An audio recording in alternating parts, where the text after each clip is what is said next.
everybody, it's Mighty, and I am going to do something special.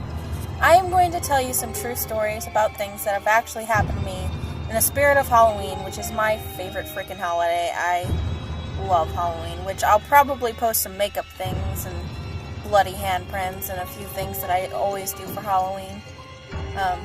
My most popular thing is I'm good at zombie makeup. Anyway, now I'm going to tell you some true stories that happened to me in real life. My stories that I'm going to be doing today are based at a place I used to live in. They're kind of like duplexes. It's a really nice place. Well, at least I thought it was when I first moved in. Because you know how when you first get a place, you're always like, oh yeah, this place rocks. This place did not rock. The pipes were held together with duct tape. It was just a really horrible place. But, like, the most paranormal activity that ever happened to me was in this house, other than my grandparents' house, which that's a story for another day. Oh my god, my grandparents' house has so many spooky stories. One of them involving my wife, but I'm gonna let her tell that one, because she's much better at telling that story than I am. I think I'm going to start with the shower incident. My wife was out of town.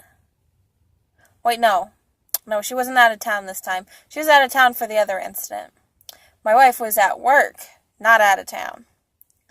I didn't know she had already left for work, and I got in the shower, take a shower. This is like the weirdest shower ever. I don't know if anyone else on the freaking planet has this, where they didn't think things through when they were designing the house, and they put a window in the bathroom. Well, this place had a window in the bathroom, which it had shades and curtains and whatever covered up so people didn't see my goods, but it was still really weird, and I always hated it because it was really, like, it even had, like a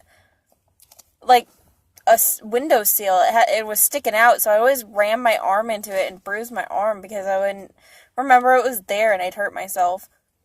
Anyway, that's not the scary part. I promise it's not something stupid like that. Anywho, I didn't know that my wife had already left for work because I'm really bad at remembering her schedule. I still am really bad at that. But I thought she was still in the house, and my wife is a prankster, and so am I, and sometimes we fuck with each other. And so when I heard someone knocking on the bathroom window, I just assumed it was her trying to scare the crap out of me like she always does. And I got out of the shower, got dressed, texted her, and like, very funny, knocking on the window, trying to scare me. And she's like, I'm not home. I am at work. And then I freaked the hell out, and I ran outside. And I saw, like, it almost looked like a person. But it wasn't a person. Like, it was just a shadow. That's all I could see. And if it was a person, we have, like, streetlights. So you would think that I would be able to see a face or something. But I couldn't. All I could see was, like, eyes and then blackness, and it was just really creepy. And I ran inside my house and locked the door, and then my cat started hissing at the door. And then I got in trouble because I may or may not have used salt, and yeah. Second time getting banned from the salt. I get banned from the salt a lot. Supernatural people will understand. Anyway, that's one of the stories in that house. The second story I'm going to tell you, just because that one was really short and not really that scary. Well, it is for me, because that actually scared the freaking crap out of me. The second story is, whenever my wife is out of town, we have, like, separate bedrooms because, you know, we get home at different times and we don't like waking each other, blah, blah, blah. We have different rooms. And also, I stay up all night because of insomnia, yada, yada, yada. But at our old place, we had 2 separate rooms. And when she was out of town, I would usually sleep in her room because I like her bed more than mine, because mine is ancient and uncomfortable. And hers is not ancient and very comfortable. I was laying in her bed, and I just turned out the lights. And her dog was sleeping on the floor next to me, and her dog had to go to the bathroom, so I took her out, and then she didn't want to come back in the room, so I just let her kind of roam around, and it was just me and my wife's room, and I was texting my wife at the time, and I closed my eyes, and I was almost about to send her a text to tell her I was going to go to sleep, and right next to my ear, and I almost pissed myself, it scared me so bad, right next to my ear I heard the grudge sound, and it wasn't like, it wasn't exactly the grudge sound, it was like a little bit deeper, and it was so fucking terrifying. I felt it on my ear, and it felt like something was sitting next to me, or like, leaning against the bed right next to my ear. I refused to open my eyes. I was so scared. I did not move until I felt like there was nothing next to me. And then when I finally felt safe enough to open my eyes, I turned every light on in the house.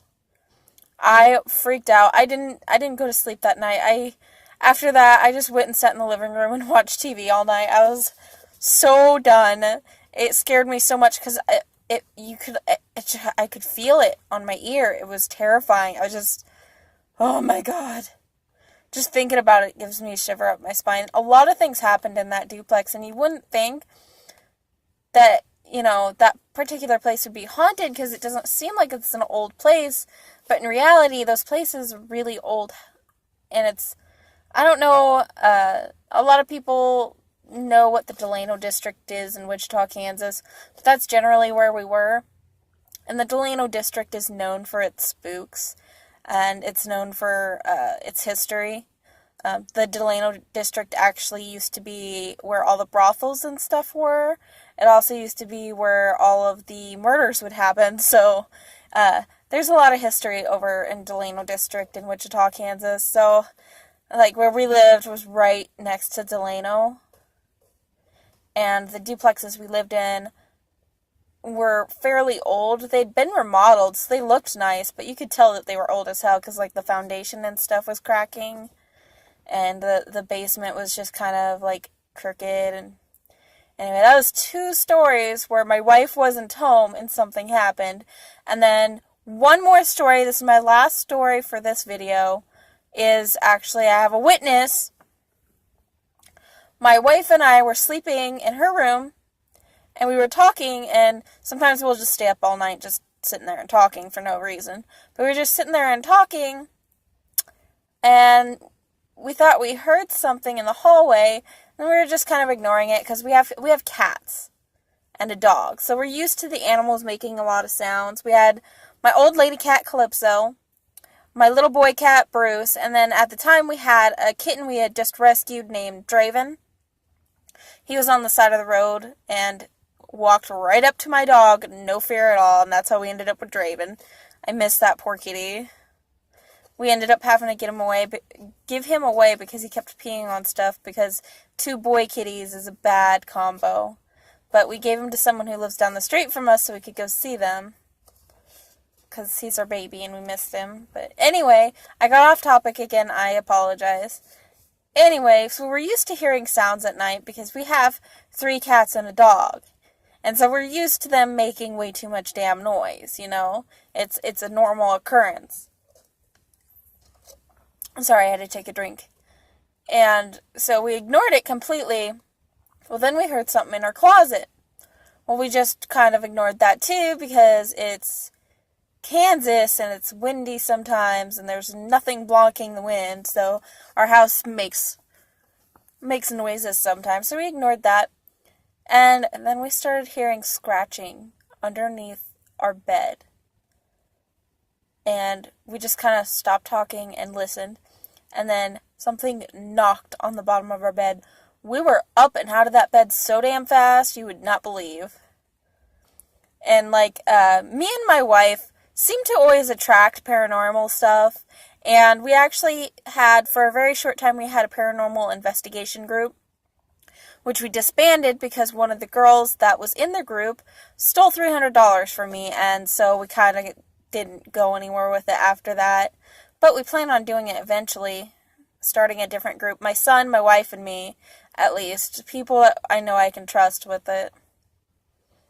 Anyway, but stuff always paranormal follows me and my wife. It's always been an occurrence in our lives. And so when we started dating, things just kind of picked up a lot because we both attract crazy. And so it just kind of, I have so many stories from me and her being together that things have happened, like when we first moved into that house that I was just talking about. She got drugged down the stairs and she had a bruised handprint on her ankle. And everyone's like, oh no, you just fell. She's like, there's a handprint on my ankle. I have so many stories about that place, but I think that's going to be it for this video. Let me know if you like these little stories, and I will keep telling you any kind of stories, because I have so many ghost stories and so many just, in general, creepy stories. My wife has some really good stories. My wife is from the Pine Ridge Indian Reservation in South Dakota, and so she's got some stories that have to do with the reservation that will just give you the chills, and she's a much better storyteller than I am. I'm better at writing stories down than I am actually telling them.